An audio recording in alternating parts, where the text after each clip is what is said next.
to my public humiliation. The glossy conference table reflected their stunned expressions as they shifted in their seats. Nobody dared to intervene. Nathaniel, the CEO's son, stood tall in his custom-tailored suit, a smirk playing on his lips as he basked in his perceived untouchability. His father, Edmund, stared at his notes, pretending not to notice his son's behavior. I took a slow, measured breath and met Nathaniel's eyes directly. "That's interesting coming from you." My voice remained steady as I slid a manila folder across the polished surface toward him. Confusion flickered across his face as he flipped it open. The confident smirk evaporated instantly. His face drained of color as he stared at the contents, then back at me with dawning recognition. "Who exactly are you?" he whispered, voice barely audible. I rose from my chair, smoothed my skirt, and addressed the room. "My name is Mirabelle Reed. My grandmother, Virginia Reed, founded this company 60 years ago." The gasp that swept through the boardroom was audible. Edmund's head snapped up, his eyes widening in shock. "And today," I continued, "things are going to change around here. Before I tell you what happened next, I want to thank you for taking the time to listen to my story. Many people hear stories like mine but never engage or subscribe, missing the chance to hear how these situations truly resolve. If my experience resonates with you, please consider subscribing so you don't miss future uploads that might help you navigate your own challenging situations. Now, let me take you back to how this all began. 3 months before that fateful board meeting, I joined Ascendant Innovations as an entry-level project coordinator. Despite my qualifications, a master's degree in business development, and 5 years of experience at competing firms, I was relegated to making coffee runs and taking meeting notes. My grandmother Virginia built Ascendant from nothing in the 1960s, working 18-hour days while raising 3 children alone after my grandfather passed away. She was a visionary, creating a company culture decades ahead of its time with profit sharing for employees, flexible work arrangements, and an emphasis on work-life balance that was revolutionary for the era. When she retired 15 years ago, she sold the company to Edmund with specific conditions protecting employees and company values.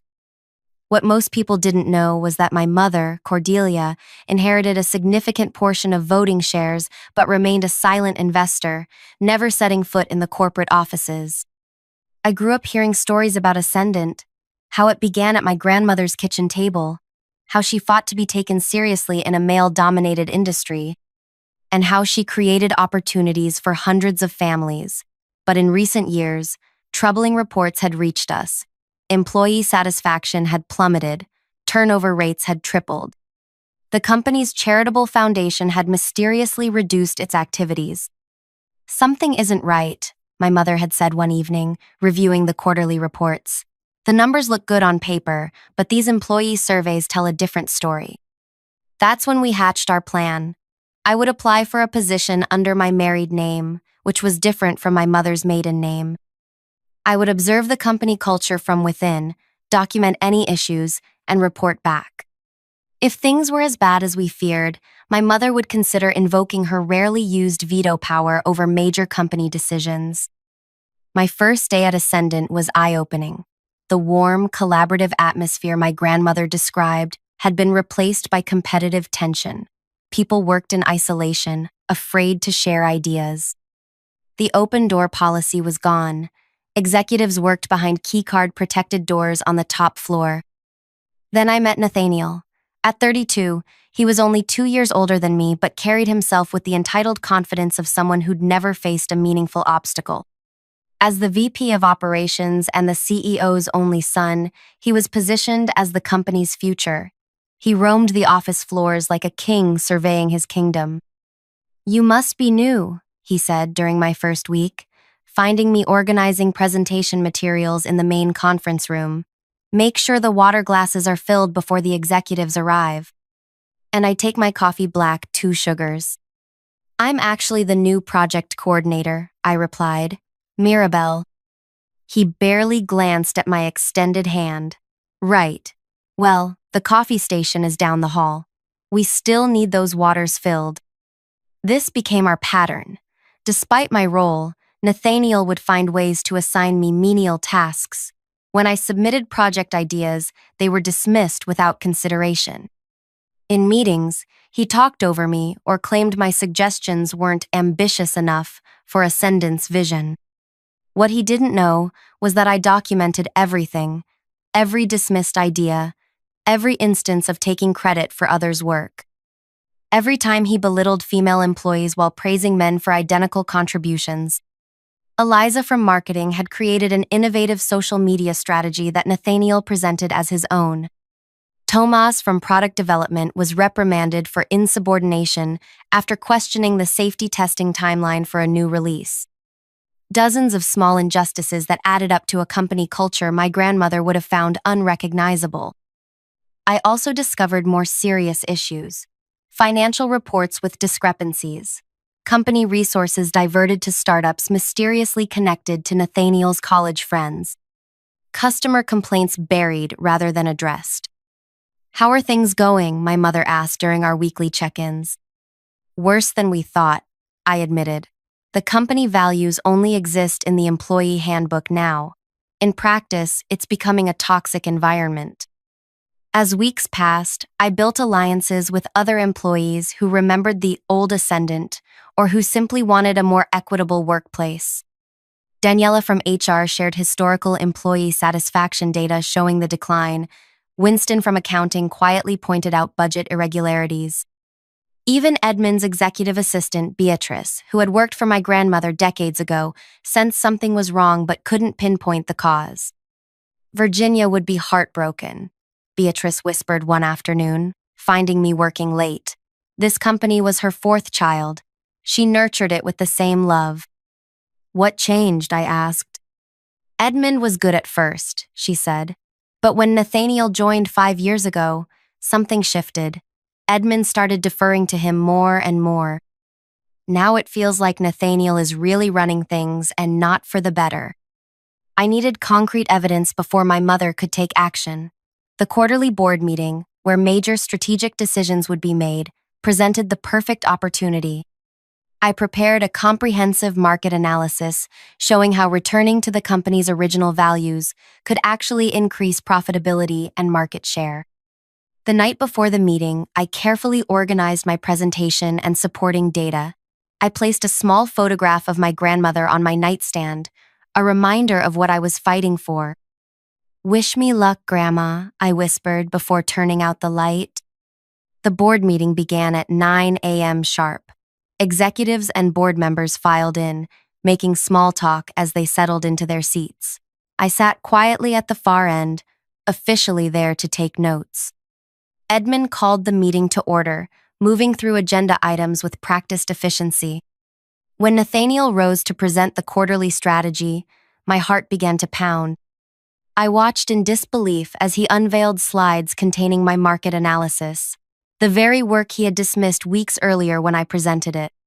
He had removed my name and added his own, presenting my research and conclusions as original insights he had developed. "As you can see," he said confidently, "my approach would reposition us advantageously against our competitors." My hand rose almost involuntarily. "Excuse me." All eyes turned to me. Nathaniel's expression darkened. "I believe there's been a mistake," I said. "That analysis was submitted by me last month. I have the original documents with timestamps." The room grew uncomfortably quiet. Nathaniel forced a laugh. "I'm not sure what our note-taker is referring to," he said dismissively. "Perhaps she saw early drafts of my work." "That's not true," I insisted, my voice stronger now. "This is my analysis, word for word." That's when it happened. Nathaniel's professional veneer cracked completely. "This worthless garbage doesn't deserve to speak," he shouted, jabbing his finger toward me. And we returned to the moment where our story began, my humiliation followed by my revelation of who I truly was. The contents of the folder I'd slid to Nathaniel contained 3 things: a DNA test confirming my lineage to Virginia Reed, my grandmother's original contract highlighting the ethical conduct clauses, and the board's succession plan naming my mother as emergency controller should the company violate its founding principles. As the board members processed this information, the conference room door opened. My mother, Cordelia Reed, walked in, her first time entering the building in 15 years. The resemblance to my grandmother was striking enough that several older board members audibly gasped. "I believe my daughter has identified some concerns about the company's current direction," she said calmly, taking a seat at the head of the table, the chair Edmund typically occupied. Edmund found his voice first. "Cordelia, this is highly irregular. If you had concerns, proper channels—" "Proper channels?" my mother interrupted. "Like the quarterly reviews you've been sending me with falsified employee satisfaction data? Or the ethical compliance reports that somehow failed to mention the 7 discrimination complaints filed this year alone?" I distributed folders to each board member containing evidence of everything I'd discovered during my 3 months undercover. For the next hour, we methodically walked through the documentation, the toxic management practices, the misallocation of resources, the suppression of innovation, all leading to the company's declining reputation and staff retention problems. Nathaniel sat frozen, his earlier bravado completely evaporated. Edmund alternated between defensive arguments and stunned silence as decades of carefully maintained control slipped through his fingers. "So what happens now?" asked Desiree, the longest-serving board member. "Are you invoking your control rights?" My mother looked at me, then back to the board. "That depends on what actions this board is willing to take." What followed was an intense negotiation that lasted well into the evening. Board members stepped out to make phone calls to legal advisors. Preliminary votes were taken. Arguments broke out and were resolved. Through it all, my mother remained calm but unmovable on key points. By 8 p.m., exhausted but determined, we reached an agreement. Edmund would remain CEO, but with significantly reduced autonomy. A new ethics committee would be established with representatives from all levels of the company. My mother would take an active board seat to oversee the transition. And Nathaniel? The room fell silent when my mother outlined his future. "Effective immediately, Nathaniel will be reassigned to our customer service department for 6 months," she announced. "His performance reviews will come directly from the employees he's treated poorly. His future at this company depends entirely on whether he can learn the value of those he called worthless." Nathaniel jumped to his feet. "This is absurd. I have executive experience. You can't possibly expect me to—" "Your other option is resignation," I said quietly, "with no severance and no reference." His face flushed with anger as he looked around the room for allies, finding none. Even his father remained silent, knowing the alternative was losing the company entirely. "Fine," Nathaniel spat. "I'll play your little game. But don't expect me to—" "This isn't a game," my mother interrupted. "This is accountability. Something this company was founded on. Something you'll have the opportunity to learn about from the ground up." As the meeting finally adjourned, board members approached me one by one, some apologetic for never noticing what was happening, others expressing relief that change was coming. I felt a complex mix of emotions, vindication certainly, but also sadness that intervention had been necessary at all. Edmund was the last to leave, pausing at the doorway. "Your grandmother would be proud," he said softly, surprising me. I lost sight of what she built. Somewhere along the way, I started seeing numbers instead of people. When only my mother and I remained, she squeezed my hand. "The hard part starts tomorrow," she warned. "Changing a culture isn't as simple as changing leadership." "I know," I replied, "but it's worth fighting for." Little did I know just how difficult that fight would be, or that our most unexpected ally would emerge from the most unlikely source. The next morning, I arrived at Ascendant headquarters earlier than usual. The building felt different somehow, as if the walls themselves had witnessed yesterday's power shift and were holding their breath to see what happened next. Beatrice was already at her desk, organizing files with renewed energy. "Everyone's talking about what happened," she whispered. "Some are terrified, others are hopeful. A few executives were here until midnight clearing out their offices." Clearing out? I hadn't expected immediate resignations. Three VPs who were particularly close to Nathaniel. They saw the writing on the wall. Her eyes sparkled with something I hadn't seen before: hope. Is it true? Are you really Virginia's granddaughter? I nodded. She clasped my hand. I've waited 15 years for this day. Word spread quickly. As employees arrived, many stared at me with new interest. Some avoided eye contact entirely. By 9 a.m., my mother had called an all-hands meeting in the atrium. Almost 400 employees gathered, buzzing with speculation. Edmund stood awkwardly beside my mother as she addressed the company. She introduced herself, explained her ownership stake, and outlined the leadership changes that would take effect immediately. For too long, this company has drifted from its founding values, she said. Today, we begin the journey back. Then she introduced me. As I stepped forward, I spotted Nathaniel at the back of the room, arms crossed, eyes burning with resentment. Many of you know me as Mirabelle, a project coordinator who joined 3 months ago, I began. What you don't know is why I came here. My grandmother founded Ascendant with a vision of what a workplace could be, one where every voice matters, where innovation is celebrated regardless of title, where people are valued above profit margins. I saw nodding heads, particularly among older employees who remembered my grandmother's era. I've worked alongside you, experienced the same frustrations, witnessed the same dismissals of good ideas. Starting today, we're building systems to ensure everyone is heard. I outlined the new ethics committee structure, the anonymous reporting system, and the cultural transformation initiative we'd be launching. As I spoke, I could see hope blooming across many faces. Others looked skeptical, perhaps having heard similar promises before. Change won't happen overnight. I acknowledged. Trust has been broken. It must be rebuilt through consistent action, not just words. I'm asking for your patience, and more importantly, your participation. After the meeting, my new office was flooded with employees sharing stories, suggestions, and in some cases, documentation of past abuses they'd witnessed but been afraid to report. I barely had time to eat that day, listening to person after person who finally felt safe enough to speak. Meanwhile, Nathaniel reported to the customer service floor for his first day in his new role. Petra, the customer service director, was a no-nonsense woman who had survived multiple attempts by Nathaniel to have her department outsourced. Your training begins today, she told him, handing him a headset. You'll shadow Kyrie for the morning, then handle calls yourself this afternoon. This is ridiculous, he muttered. I have an MBA from... That won't help you calm down a customer whose shipment arrived damaged. Petra interrupted. Here, we value emotional intelligence and problem-solving under pressure.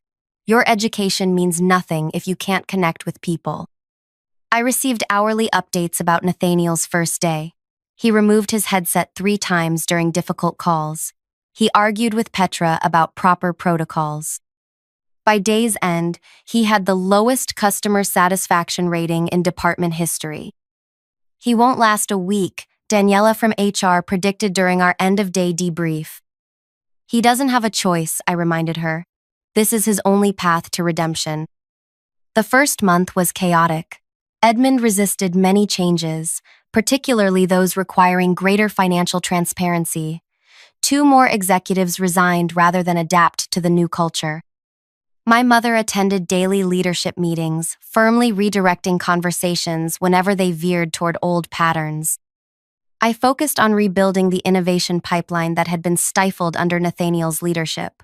We created cross-functional teams to evaluate ideas based on merit rather than who proposed them. Within weeks, promising concepts that had been shelved for years were being developed. Eliza from marketing, whose social media strategy Nathaniel had stolen, was promoted to lead our digital transformation initiative. Tomas from product development was given resources to improve safety testing. Small victories accumulated, building momentum. But the real drama unfolded in customer service. Nathaniel's performance remained abysmal. Customers complained about his condescending tone. Colleagues reported his attempts to delegate his tasks. Petra documented every infraction, creating a file thick enough to justify termination. 6 weeks into his reassignment, Nathaniel didn't show up for work. Security cameras showed him entering the executive floor instead, using his still-active keycard. I found him in his father's office, both men looking guilty when I walked in. "This isn't what it looks like," Edmund began. "It looks like you're undermining the board's decision," I said, maintaining calm despite my anger. "It looks like Nathaniel is avoiding his responsibilities." "This punishment has made its point," Nathaniel argued. "I've learned my lesson. I'm ready to return to appropriate work." "What lesson have you learned exactly?" I asked. His answer was revealing: that actions have consequences, that I should be more careful about how I speak to people in public settings. Not that people deserved respect, not that he'd been wrong, just that he should be more cautious about his public behavior. "Your reassignment continues," I said firmly, "and Edmund, the next breach of our agreement will be reported to the board." That evening, I received a call from my mother. Nathaniel's grandmother is requesting a meeting with us. His grandmother? I didn't realize she was still alive. Very much alive, Imogene Bartlett. She's 85 and apparently still formidable. The name struck a chord in my memory. Wait, wasn't she on the board when Grandma was running the company? Yes, they were friends once before the acquisition. Now she wants to see us tomorrow at her home. The next morning, we drove to an elegant colonial house in the historic district. A housekeeper led us to a sunroom where an elderly woman sat regally in a wingback chair. Despite her age, Imogene's eyes were sharp as they assessed us. "You look just like her," she said to my mother. "Virginia always said Cordelia got her stubbornness. And you," she turned to me, "have her strategist's mind." Infiltrating the company undercover, she would have loved that move. "You knew my grandmother well?" I asked. "We were business partners before we were friends. I was the first investor in Ascendant, back when banks wouldn't lend to a widowed woman with 3 children. She gestured to photos on a side table, younger versions of herself and my grandmother at various company events. "Then why did you support Edmund buying the company?" my mother asked. Imogene sighed. "Virginia was retiring. Your brothers had no interest in the business. You were building your own career. Edmund seemed the best option to maintain Virginia's legacy." Her face hardened. "I never anticipated my grandson would undo so much of what we built." "That's why we've intervened," I explained. "By humiliating him publicly and demoting him to answering phones?" Imogene raised an eyebrow. "You've wounded his pride, but have you changed his understanding?" Her question caught me off guard. "What would you suggest?" Nathaniel lacks context. He sees Ascendant as his birthright, not as something built through sacrifice and vision. He needs education more than punishment. She outlined a proposal. Nathaniel would continue working in customer service, but would also spend one evening each week with Imogene, learning the company's true history. She would share original documents, introduce him to retired employees from the early days, and help him understand the values that made Ascendant successful in the first place. "He respects me, even if he respects few others," she said. "Let me try to reach him." My mother and I exchanged glances. "We can add this to his program," I agreed cautiously, "but the customer service requirement stands." "As it should," Imogene nodded. "My grandson needs both the stick and the carrot, I'm afraid." When we informed Nathaniel of this additional requirement, his reaction surprised me. "Grandmother wants to meet with me weekly? About company history?" For the first time, he seemed genuinely intrigued rather than resentful. "She feels you would benefit from understanding Ascendant's origins," I explained. "Fine." He shrugged with feigned indifference. "If that's what it takes to get through this charade." The following weeks brought subtle changes. Nathaniel's customer service performance improved marginally. He stopped arriving late. Petra reported fewer complaints. Most significantly, he began asking questions during training sessions instead of merely enduring them. Meanwhile, company-wide initiatives gained traction. The ethics committee, comprised of employees from every level and department, reviewed policies and practices with fresh eyes. Sales began to rebound as customer satisfaction scores improved. The innovation pipeline filled with promising ideas. Edmund remained a complex figure in this transition. Some days he embraced the changes, acknowledging they were necessary. Other days he resisted, particularly when they reduced his unilateral authority. My mother handled him skillfully, recognizing his pride needed preservation even as his power was checked. 3 months after the board meeting confrontation, we held a company-wide celebration to mark the official relaunch of Ascendant's employee scholarship program, something my grandmother had started, but Nathaniel had quietly defunded years earlier. As I prepared to announce the first recipients, I noticed Nathaniel enter the atrium. He stood at the back, still separate from the group, but present in a way he hadn't been at previous all-hands gatherings. Imogene joined him moments later, patting his arm with grandmotherly affection. After the ceremony, he approached me as I gathered my notes. "My grandmother showed me the original scholarship documents," he said without preamble. "Your grandmother personally wrote recommendation letters for every recipient." I nodded. She believed education was the greatest equalizer. "She wrote one for my mother," he continued. "Did you know that?" This was news to me. No, I didn't. My mother was a receptionist here before she married my father. Virginia Reed paid for her to get her accounting degree. His eyes held something unfamiliar, humility, perhaps. I never knew that story. My parents never told me. Before I could respond, he walked away, leaving me wondering what other revelations Imogene had shared during their weekly sessions. The next morning, Petra called me directly, her voice tinged with disbelief. "You need to come to customer service. Now." I rushed downstairs, imagining the worst. Nathaniel had quit, had a meltdown, insulted a major client. Instead, I found him at his desk, calmly talking a customer through troubleshooting steps for our software. "Thank you for your patience, Mrs. Hoffman," he was saying. "I know this is frustrating. Let's try one more approach." His tone was patient, empathetic even. When the call ended successfully, he made detailed notes in the system before moving to the next call in queue. "He's been like this all morning," Petra whispered. "Yesterday too. It's like someone performed an exorcism." I watched him work for several minutes. The transformation wasn't complete. I could still see flashes of frustration, moments where he had to visibly restrain himself from being condescending. But the effort was undeniable.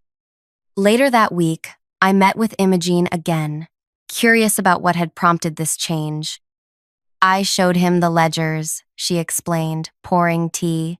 "The early years when Virginia took no salary so employees could be paid. The loan she secured using her house as collateral. The acquisition offers she refused because the buyers wouldn't guarantee employee protections. And that affected him? Nathaniel respects builders. He's been raised to value creation and legacy.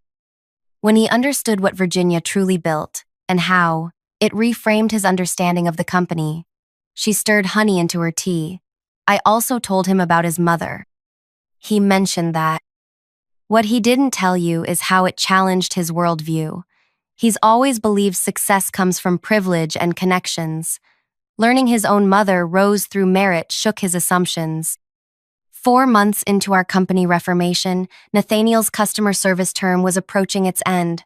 The ethics committee would evaluate his performance and make recommendations about his future role. As committee chair, I recused myself from the decision to avoid any appearance of personal vendetta. The morning of their deliberation, I received an unexpected email from Nathaniel requesting a private meeting. Curious, I agreed to see him that afternoon. He arrived at my office precisely on time, more casually dressed than I'd ever seen him in the workplace, khakis and a button-down rather than his usual designer suit. "I want to withdraw from consideration for any executive positions," he said immediately after sitting down. What? This was the last thing I expected. "The ethics committee is deciding my fate today. I'm removing myself from consideration for any leadership role." "Why?" He took a deep breath. Because I'm not ready. These past months have shown me how much damage I've done and how much I still have to learn. I studied him, looking for signs of manipulation or strategy. What are you proposing instead? I want to create a new role, Community Impact Coordinator. I would work with the Ethics Committee to rebuild relationships with employees we've lost, clients we've alienated, and community partners we've neglected. The proposal was thoughtful, addressing real needs while keeping him in a position where he could continue learning without direct authority over others. This isn't what I expected from you, I admitted. 4 months ago, I called you worthless garbage, he said quietly. I believed power came from making others feel small. I was wrong. My grandmother and your grandmother both knew better. I'm just starting to understand what they built and why it matters. His words seemed genuine, but I'd been fooled before. The committee will consider your proposal alongside other options. That's all I ask. He stood to leave, then paused. One more thing. I owe you a public apology. Not because the rules require it, but because it's right. The next day at the all-hands meeting, Nathaniel requested time to speak. Edmund looked nervous. My mother watched with guarded curiosity. The room fell silent as he took the microphone. 4 months ago, I publicly humiliated Mirabelle Reed in the boardroom, he began. I called her worthless garbage and attempted to silence her contributions. I was wrong. Not just because she turned out to be the founder's granddaughter, though that certainly made my behavior even more foolish, but because no one deserves to be treated that way. Murmurs rippled through the crowd. I've spent these months learning what Ascendant was built to be and how far I helped drive it from that vision. I've heard your stories of ideas dismissed, contributions stolen, and talents wasted. For my role in creating that culture, I apologize. He continued, outlining specific changes he'd witnessed in himself and the company. The speech wasn't perfect. At times, his privilege still showed through, but it was unmistakably sincere. When he finished, Imogene was the first to applaud, followed gradually by others. Not everyone joined. Some wounds were too fresh, some skepticism too deep, but it was a beginning. The Ethics Committee announced their decision the following day. Nathaniel would not return to executive leadership. Instead, they approved his Community Impact Coordinator role with a 1-year probationary period and quarterly reviews. 6 months after my confrontation in the boardroom, Ascendant had transformed. Employee retention improved 40%. Innovation flourished. The company culture began reflecting my grandmother's original vision, not perfectly, but genuinely. Edmund announced his retirement. Effective the following year, the board would conduct an external search for his replacement, with my mother leading the selection committee. As for Nathaniel, his transformation continued unevenly but consistently. He worked alongside employees he'd once dismissed, learning from their expertise. The Community Impact Initiative gained traction, rebuilding relationships he'd damaged. During the company's annual charity gala, I found myself alone with him on the terrace, both of us taking a break from the crowded ballroom. Your grandmother would be proud, he said, echoing his father's words from months earlier. You've restored her legacy. We've restored it, I corrected. All of us together. No, you did something more important, he insisted. You could have destroyed me, exposed everything publicly, forced me out completely. It would have been justified after how I treated you and others. That wasn't the goal. I know that now. Real power isn't about crushing opponents. It's about transformation. He looked out at the city lights. My grandmother tells me Virginia used to say, when you have the power to destroy someone but choose to educate them instead, you create an ally rather than a casualty. I smiled, hearing my grandmother's wisdom. That sounds like her. I'm still learning, he admitted. Some days are harder than others, but I want you to know, that meeting where you revealed yourself, it was the best thing that ever happened to me, even though it felt like the worst day of my life at the time. 1 year after I walked into Ascendant as an undercover project coordinator, I stood on the stage at our annual employee summit, looking out at faces that now reflected engagement rather than resignation. My grandmother built this company on a radical idea, I told them, that businesses could prioritize people and still be profitable. That innovation comes from valuing every voice. That leadership means lifting others up, not stepping on them to rise higher.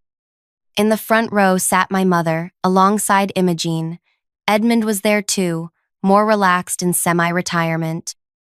And Nathaniel, no longer the entitled executive, but a valued team member who had earned respect rather than demanded it. The transformation we've achieved together proves my grandmother right, I continued. Our employee satisfaction scores have reached historic highs. Our innovation pipeline is overflowing with ideas from every level of the company. Our profits have increased, not despite our ethical focus, but because of it.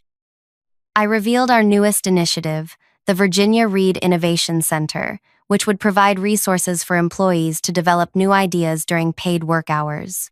The room erupted in applause. As I concluded my speech, I reflected on the journey.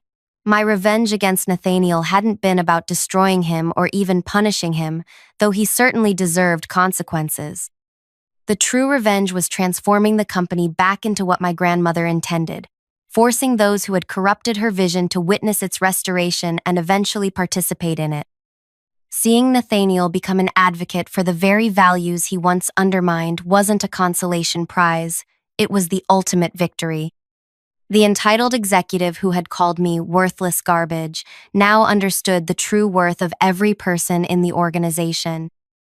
Sometimes, the most powerful revenge isn't destruction, it's transformation, not just of circumstances, but of people. My grandmother understood that 60 years ago when she built a company on respect and inclusion. I understood it now, watching her legacy flourish again.